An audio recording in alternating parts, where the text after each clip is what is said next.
Halo teman-teman, terima kasih sudah klik video ini. Apa kabar kalian semua? Semoga dalam keadaan yang sehat dan bahagia. Di Desa Wedoro, Kecamatan Waru, Kabupaten Sidoarjo, Provinsi Jawa Timur, tinggal sebuah keluarga yang terdiri dari pasangan suami istri, yakni Ismanto dan Rianti, serta kedua anak perempuan mereka yaitu Dira Fani Anjani berusia 20 tahun dan Dea Clara berusia 13 tahun.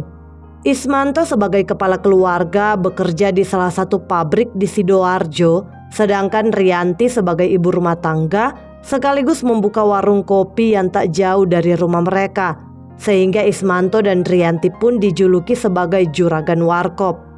Setiap hari baik Ismanto akan pergi bekerja di pabrik dan Rianti akan pergi menjaga warung kopi. Tetapi tak jarang juga saat sedang libur bekerja di pabrik, Ismanto akan membantu sang istri menjaga warung kopi milik mereka. Sementara itu kedua putri Ismanto dan Rianti yakni Dira dan Dea sedang menempuh pendidikan. Dira merupakan seorang mahasiswi di sebuah perguruan tinggi di Surabaya. Selain itu Dira juga menjadi pengajar ngaji di salah satu tempat pendidikan Al-Quran. Sementara Dea masih duduk di bangku SMP Madrasah Ibtidaiyah. Kedua kakak beradik ini dikenal sebagai anak-anak yang baik, berprestasi, sopan, pintar mengaji, soleha, ceria dan ramah. Pergaulan mereka juga baik-baik aja, tidak ada masalah. Keluarga Ismanto ini juga dikenal baik di lingkungan masyarakat. Mereka suka membantu, aktif dalam kegiatan masyarakat maupun di masjid, rajin sholat, serta ramah kepada siapapun. Saat kedua orang tua mereka pergi bekerja, Dira dan Dea pun sering berdua aja di dalam rumah. Namun tak jarang juga kedua gadis itu pergi ke warung kopi untuk berkunjung maupun membantu orang tua mereka. Dengan perekonomian mereka yang bisa dibilang berkecukupan, anak-anak yang soleha dan semangat menempuh pendidikan, tampak keluarga kecil ini bahagia dan baik-baik aja. Hubungan antara orang tua dan anak juga tak pernah ada masalah karena anak-anak yang selalu nurut dan gak neko-neko. Nah, di warung kopi keluarga Ismanto itu ada salah satu pria yang bekerja di sana bernama Heru Erwanto berusia 26 tahun. Heru Erwanto merupakan warga pelosok Klaten, Kediri. Dia telah bekerja di warung kopi keluarga Ismanto selama beberapa waktu. Awalnya saat bekerja di warung kopi tersebut, Heru tampak baik dan normal-normal aja seperti pria pada umumnya. Di awal-awal pekerjaannya, Heru bekerja dengan baik, selalu melakukan tugas-tugasnya. Kemudian Heru menaruh hati kepada salah satu putri Ismanto dan Rianti, yakni Dira si anak sulung. Dira yang sering berkunjung ke warkop membuat Heru jatuh cinta kepadanya. Paras Dira yang cantik membuat pelaku terpikat. Heru diam-diam memperhatikan Dira ketika gadis tersebut datang ke warkop. Hingga suatu hari ketika tak tahan lagi memendam perasaannya, Heru pun memutuskan untuk menyatakan cintanya kepada Dira. Tetapi sayangnya cinta Heru ternyata bertepuk sebelah tangan. Dira yang ingin fokus pada kuliahnya menolak cinta pria tersebut. Selain itu Dira juga memang belum lama mengenal Heru gitu loh. Penolakan dari Dira itu membuat Heru menjadi kesal. Dia juga mulai tidak niat bekerja hingga ia pun memutuskan keluar dan tidak bekerja lagi di warkop keluarga Ismanto. Dan untuk menyambung hidup di Sidoarjo, Heru lantas bekerja sebagai driver ojek online.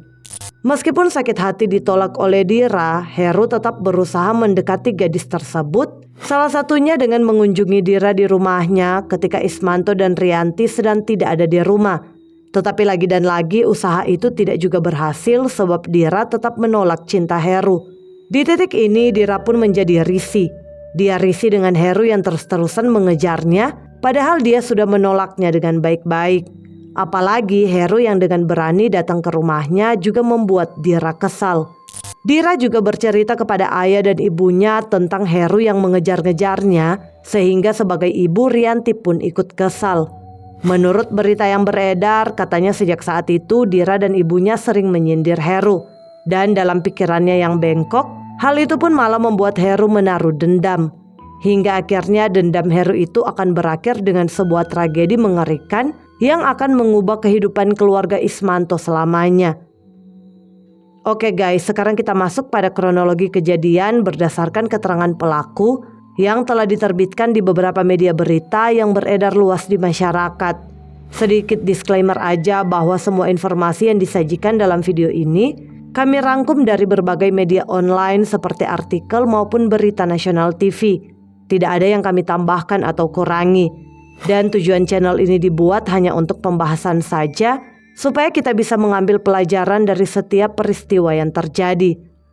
So guys, semuanya bermula pada hari Senin tanggal 6 September tahun 2021. Hari itu sekitar pukul 4:30 sore waktu Indonesia Barat, tiba-tiba Heru Erwanto datang ke rumah Ismanto. Tetapi saat itu yang ada di rumah hanya ada Dea, si anak bungsu. Tampaknya Heru memang sudah tahu waktu di mana Ismanto dan Rianti tidak ada di rumah. Kemudian Heru dan Dea sempat ngobrol sebentar di mana Heru mengatakan bahwa dia ingin bertemu dengan Dira. Namun Dea menyampaikan jika kakaknya sedang keluar. Tetapi Heru tetap ngotot ingin bertemu Dira hingga akhirnya Dea mengizinkannya menunggu di teras rumah. Heru mengaku maksud kedatangannya adalah untuk menyampaikan agar Dira dan ibunya tidak menyindir-nyindirnya lagi di media sosial. Kemudian sekitar pukul 6 sore waktu Indonesia Barat, Dira sang kakak pulang dan bertemu dengan Heru. Namun rupanya Dira tidak senang dengan kedatangan Heru di rumah, karena memang sebelumnya Dira sudah merasa risih pada pria tersebut. Lalu tanpa basa-basi, Heru langsung menyampaikan unek-uneknya agar Dira dan ibunya tak selalu menyindirnya. Dan hal itu malah membuat Dira dan Heru pun bertengkar. Dira yang belum sempat melepas helm meminta Heru keluar dari rumah. Namun permintaan Dira itu justru tak diindahkan oleh Heru, yang akhirnya pria tersebut memaksa Dira masuk ke dalam rumah. Heru juga membungkam mulut Dira yang berusaha berteriak meminta pertolongan. Dia membungkam mulut Dira sambil menyeretnya masuk ke dalam rumah karena di sebelah rumah ada bidan yang sedang banyak pasien. Setelah Heru menyeret Dira ke dalam rumah, Dea sang adik yang sedang berada di kamar pun keluar karena mendengar suara gaduh. Dea datang dan berusaha menolong kakaknya dengan memukul Heru di bagian punggung agar melepaskan bungkamannya. Dea juga pergi ke dapur dan mengambil pisau, tujuannya untuk mengancam Heru agar melepaskan sang kakak. Namun nahas bukannya takut, Heru justru makin kalap dan merebut pisau dari tangan Dea dan menusuknya. Seketika Dea pun terkapar bersimbah cairan merah. Melihat adiknya terluka, Dira pun menjerit histeris. Tetapi dengan cepat Heru membekap lalu mencekik Dira hingga tidak bernyawa. Tragis kedua kakak adik yang cantik dan soleha itu seketika kehilangan nyawa di tangan Heru sang mantan karyawan di warung kopi orang tua mereka. Kemudian Heru pun sempat memikirkan mau diapakan jasad kedua korban. Dan tiba-tiba dia teringat dengan sumur yang ada di rumah tersebut. Sontak tanpa berpikir panjang lagi, Heru segera menyeret kedua korban dan memasukkan mereka ke dalam lubang sumur yang ada di dalam rumah itu dengan kondisi Dira masih mengenakan helm di kepalanya. Heru juga berusaha menghilangkan jejak dengan menyeka bercak-bercak cairan merah korban menggunakan sarung. Lalu sarung tersebut ia buang ke dalam sumur bersamaan dengan para korban. Tetapi meskipun sempat coba dibersihkan, masih terdapat ceceran cairan merah korban di beberapa bagian lantai. Setelah itu Heru sempat pergi dari sana menggunakan sepeda. Tetapi beberapa saat berselang ia kembali lagi untuk mengambil dompet, HP serta laptop milik korban. Pelaku juga membawa mobil orang tua korban yang terparkir di garasi dan segera melarikan diri dari sana. Nah, kasus ini terungkap setelah masih di hari yang sama sekitar pukul 10 malam waktu Indonesia Barat, Rianti sang ibu pulang ke rumah setelah bergantian dengan Ismanto menjaga warkop milik mereka. Setibanya di rumah, Rianti merasa aneh karena pagar rumah dalam kondisi terbuka dan lampu di teras rumah tidak menyala tak seperti biasanya. Yang menyala hanya salah satu lampu yang berada di dalam rumah. Rianti pun mencoba memanggil-manggil kedua putrinya yakni Dira dan Dea, namun tidak ada jawaban. Awalnya Rianti mengira mungkin kedua putrinya sudah tidur. Namun sebelum masuk ke dalam rumah, Rianti memperhatikan mobil mereka biasanya terparkir di garasi sudah tidak ada. Sontak Rianti mencoba bertanya kepada salah satu tetangga dekat rumahnya apakah melihat orang yang membawa mobilnya. Dan tetangganya itu mengaku tidak tahu. Tetapi dia sempat melihat mobil itu melaju keluar dari rumah. Namun saat itu tetangganya ini tidak berpikir yang aneh. Dia mikirnya mobil tersebut mungkin dibawa oleh salah satu penghuni rumah gitu loh. Rianti pun mencoba menelpon Dira, namun nomornya tidak aktif, yang membuat ia merasa curiga. Dengan perasaan yang bercampur aduk, Rianti kemudian masuk ke dalam rumah. Dan saat itu Rianti memperhatikan ada beberapa ceceran cairan merah di lantai, yang setelah diikuti cairan merah tersebut mengarah ke sumur. Di titik ini Rianti belum memeriksa sumur tersebut, tetapi dia sudah merasa bahwa ada yang tidak beres. Kemudian Rianti pergi ke kamar anak-anaknya untuk memeriksa, namun kedua putrinya itu tidak ada. Karena panik, Rianti akhirnya menelpon Ismanto suaminya dan menceritakan kondisi rumah, ditambah lagi mobil mereka yang hilang. Mendengar itu, sontak Ismanto pun segera pulang ke rumah. Setibanya di rumah, Ismanto mencoba melacak keberadaan mobil mereka menggunakan GPS yang terpasang di mobil tersebut. Kemudian Rianti memperlihatkan pada suaminya itu ceceran cairan merah yang mengarah ke sumur rumah mereka. Ismanto dan Rianti pun menuju ke sumur, dan saat itu mereka memperhatikan di dalam sumur ada kain sarung dan sebuah helm yang mengapung. Dan ketika Ismanto mencoba mengambil sarung dan helm tersebut, disitulah mereka melihat kedua putri mereka berada di dalam sumur yang memiliki kedalaman 5 meter itu. Seketika Rianti dan Ismanto langsung syok dan berteriak histeris meminta tolong warga sekitar. Mendengar teriakan Rianti, beberapa tetangga mendatangi rumah mereka untuk melihat apa yang terjadi. Dan saat itu para tetangga pun ikut syok dan mencoba membantu Ismanto dan Rianti untuk mengevakuasi kedua putri mereka yang sudah tidak bernyawa di dalam sumur. Kejadian itu juga langsung dilaporkan kepada pihak kepolisian Polres Sidoarjo.